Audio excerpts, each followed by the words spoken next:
Hello, everyone, and welcome to another live session with immigrationquestion.com. In these sessions, we cover important topics for immigrants, both documented and undocumented, focusing on legal status in the United States. Our goal is to answer as many of your questions as possible. I'm Nikita, and I'll be your host for today. Did you know nearly 10 million Mexican born immigrants live in the United States, making up 24% of the foreign born population? Alongside them are around 2.7 million Indian immigrants and 2.2 million Chinese immigrants, all contributing to the fabric of American society. These numbers present entire families, parents, children, and spouses, whose futures are now uncertain as enforcement policies shift. This isn't just news, it's real life for millions. Immigration enforcement changes with each administration. But what's different now? What do you need to know to stay informed and protected? And we're keeping this in mind. Our topic today: immigration enforcement under the new administration. What you need to know was thoughtfully created to keep you armed and informed with all you need to know to keep yourself and your loved ones safe in the constantly changing landscape of immigration. Joining us today, once again, is a highly experienced immigration attorney with over 15 years of expertise in business immigration matters. He is licensed to practice in New York as well as the federal district courts of New York Southern and Eastern districts. Not only is he an active member of the American Immigration Lawyers Association, but also represents clients as in the U.S. Citizenship and Immigration Services, Executive Office of Immigration Review, U.S. Department of State, and U.S. Department of Labor Law. Please join me in welcoming Attorney Sunilal. We are so excited to have you with us today, Attorney. Thank you for having me, and I'm happy to answer any questions that you have today. Thank you. To everyone watching, get ready for an exciting session. Grab your notepads and pens and let's dive in. Attorney Lal, let's jump right in. Immigration policies have changed under this new administration. What are some of the biggest shifts you have observed so far? So, on the day one of the administration, there were several executive orders issued. Amongst the most popular, or at least widely reported in the media, Mhm. was related to US citizenship. The executive order essentially said that if the mother is either undocumented or even documented and on a visa status such as a temporary visa H1B or H4, giving birth to a child, and father is neither a US citizen nor a green card holder, that child will not be considered as a US citizen, which has been the law of the country for almost 2 centuries, or at least 1.5 centuries. Now, this order was supposed to be effective from February 20th, 2025, next month. And Mhm. any child born to such circumstances, meaning to such a mother who is either not documented or on a temporary visa status, would not have been considered as a US citizen. But a court in Washington state, a federal court in Washington state, has issued an injunction against that executive order. So that order will not go into effect. But so far, the administration has announced that this will be appealed to the Court of Appeals and maybe up to the Supreme Court. But as of now, that executive order will not go into effect. Our office was getting so many calls pertaining to this executive order, especially mothers who are due after February 20th. They were asking what's the child status going to be. But fortunately, we have that executive order being stopped by the court. That's about that executive order, which was widely in the news. There are so many other executive orders which are related to immigrants and immigration policies as such. One of those executive order Uh, it says basically about extreme vetting. It also happened during the previous Trump administration. They issued similar executive order. And what practically it means is when you are applying for a visa, either at the US Hmm. embassy or even if you are in the US in a visa status such as, for example, H-1B, and you are applying for your extension of your visa status. In such cases, the government will do extreme vetting. What that means is, let's say you are applying for a visa at the US embassy and you have certain kind of criminal arrest or criminal history. And most likely the government will take a lot of time to inquiring about your criminal history. And even for other kind of cases, the processing time will increase a lot. So we will see going forward the processing time across the board, across all kind of application will increase. And with that, if we have any specific question, I'm happy to answer those questions. That is a lot to unpack. But Yeah. for employers, particularly those hiring foreign workers under H-1B and EB-5 programs, compliance is always a major concern. With changing regulations, what steps should they take to ensure they're on the right side of the law while continuing to attract and retain global talent? It's a very excellent question.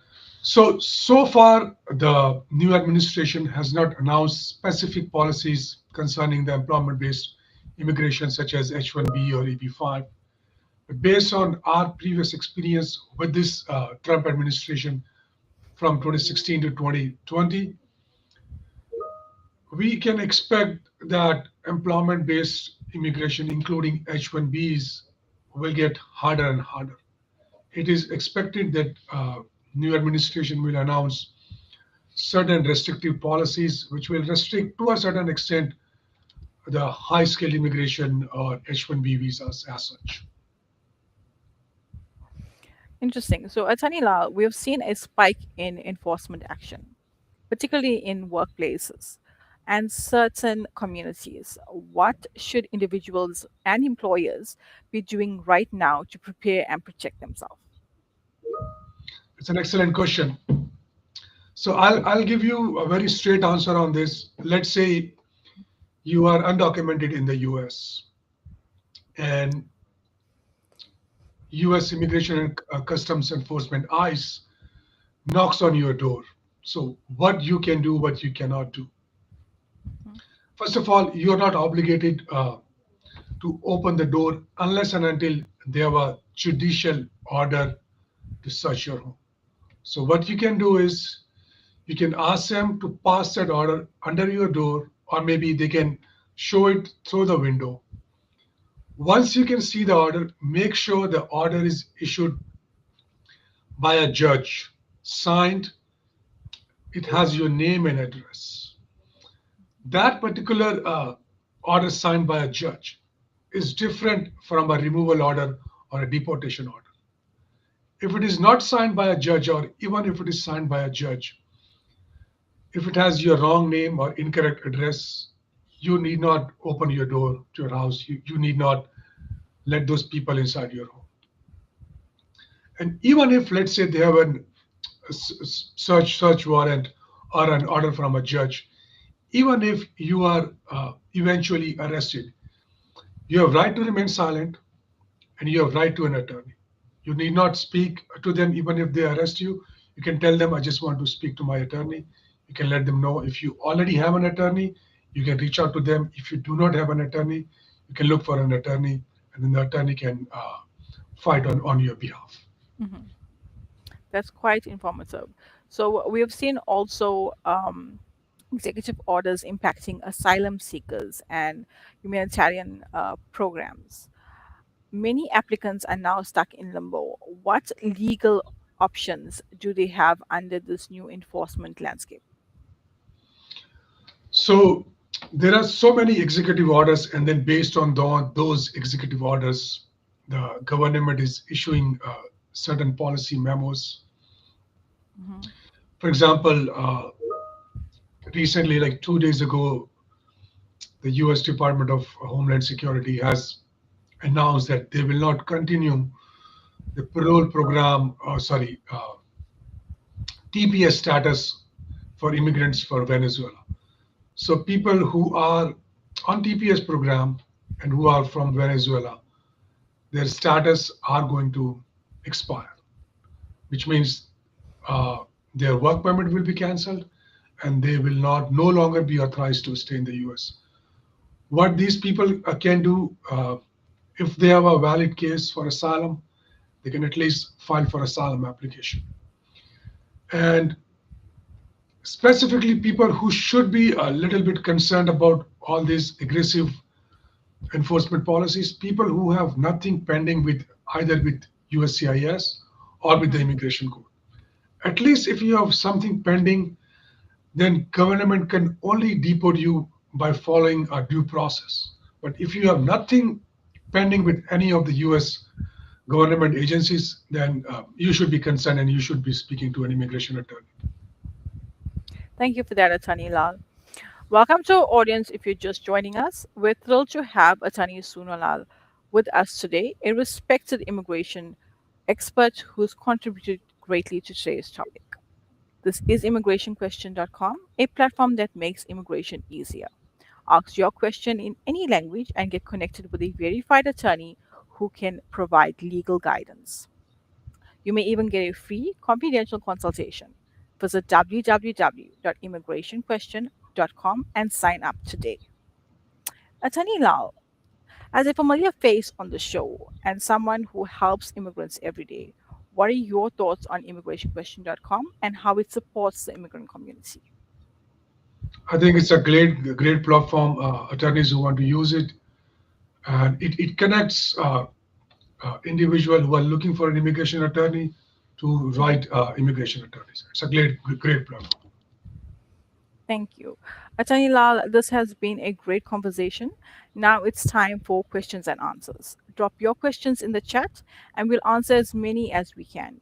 Or if you'd like to ask live, call us on 513 703 3483. Attorney Lal, before we get into the live Q&A, we know many people worry about their rights under these new policies. What should immigrants, both documented and undocumented, know about protecting themselves and their families? So we get this question a lot, specifically after this new administration. Specific question that we are asked is what immigrants can do, even documented or undocumented immigrants, and what kind of documents they can carry so that if in case they are encountered by ICE, they can show them the documents. So if you are not a US citizen, let's say even if you are a green card holder or you are here on a visa, you should always carry either your green card or if you are on a visa, your passport with your visa stamp on it. If Mhm. you have been issued any kind of IDs by the US government, such as a driving license or a state ID, you should carry those. If you are not documented or you are undocumented in the US, what you can carry is any kind of documentation that your case is pending with any US government agencies.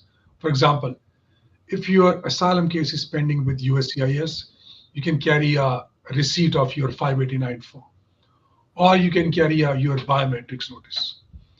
If your case is pending with immigration court, you can carry your master hearing date notice. Or if you have already been scheduled for an individual hearing date, you can carry that notice. If you do not have those notices, what you can do is you can go to the website where it's called ACIS, Automated Case Information System. You can look by your A number. You can take a printout of your A number, the status of your case. You can carry at least those. In case you are encountered by ICE, you can show them these documents about the pending status of your case. Thank you for that, Attorney Lal. To our audience, just a reminder, drop your questions in the chat and we'll answer as many as we can today. We've got a question from Shelly. Um, I'm on a O1 visa, but my current employer is shutting down. Can I switch to another employer or do I have to reapply for a new visa? It's a great question, and it comes with a very relevant time.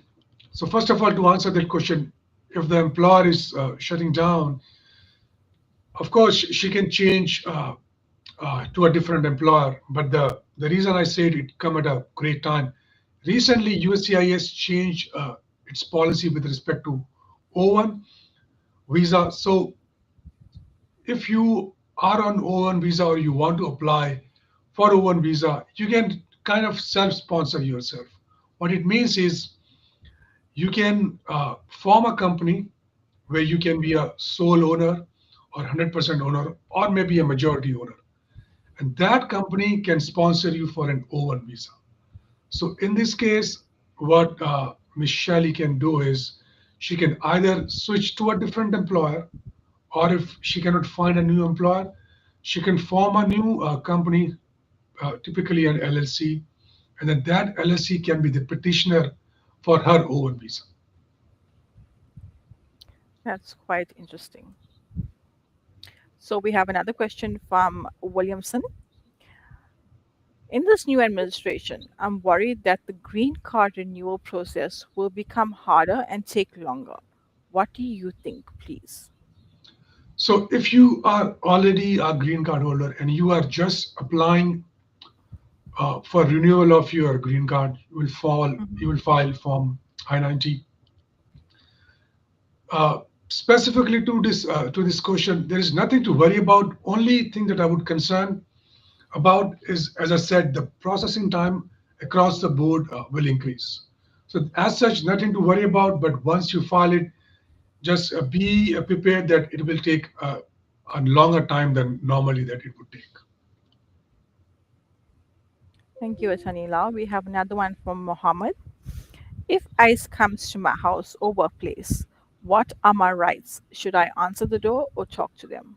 I think you have covered a bit of this. Yes, a little bit touched upon this topic. If ICE comes to your door, as I said, you don't have to let them in unless and until they have a judicial order. That judicial order differs from what is called a removal order. If they only have a removal order, you need not let them in. Only if they have a judicial order, uh, you can let them in only when the judicial order has your address, your name on it. What you can do, you can ask them to insert the order under the door, or at least they can show it through the window. Only if you see it is from a judge, only then you can let them in. Having said that, about your rights, you have a right to remain silent and you have a right to an attorney. Always remember that. Thank you. So we have another one from Makale. I applied for a marriage based green card, but the process is taking longer than expected. Are processing times changing under this new administration? Yes, the processing time will likely increase a lot. Typically, if people have any kind of criminal arrest, even for a small offense, even of a misdemeanor, you can expect that the processing time will increase a lot. But in general, across the board, marriage-based case, employment-based case, or other family kind of immigration cases, processing time will increase. Okay. So I think that is the questions. Oh, we have another one. Okay. So we have a question from Chalio. He's been in the United States for almost 10 years without status. Does this administration have any new policies that can help me get a legal status? Not specifically with this situation, but in general, if you have been in the US for 10 years and ultimately you are in immigration court, there is a relief called cancellation of removal. If you qualify certain factors, then you may be eligible for a green card. But you would need to consult an attorney whether you qualify under those factors or not. Thank you, Atanila. Okay, we have another one from Adisu. My asylum case is denied. What do I do? Can I appeal or I have to leave America immediately? So it depends on from where the asylum was denied. If you file your asylum case with USCIS and it was not approved, then typically it will be referred to the immigration court. And before the immigration court, you will get another chance uh, where immigration judge will hear your case and decide your case. If that's the case, if your asylum case has been denied by an immigration judge, then you do not have to leave US immediately. What you can do is you can file your appeal with Board of Immigration Appeals. That's what you can do. Yes, that was quite insightful. So I think that's a wrap. That's all the time we have for today. Thank you so much for joining us, and a special thank you to our guest speaker for sharing his time and expertise. We hope today's session on immigration enforcement under the new administration was helpful. Visit immigrationquestion.com to connect with an experienced attorney who can guide you through your immigration journey. If you missed anything or want to rewatch, check out the recording on Spotify by searching Borderless Talk by immigrationquestion.com. Join us next week for another great session on employment based immigration, where we will be joined by Sonia Paras, who will cover understanding the timeline and processing times of adjustment of status. You won't want to miss it. Once again, thank you so much, Attorney Sonilal. We can't wait to have you back. Thank you so much. Thank you for having me. Have a wonderful afternoon. See you next week. Stay informed and empowered on your immigration journey.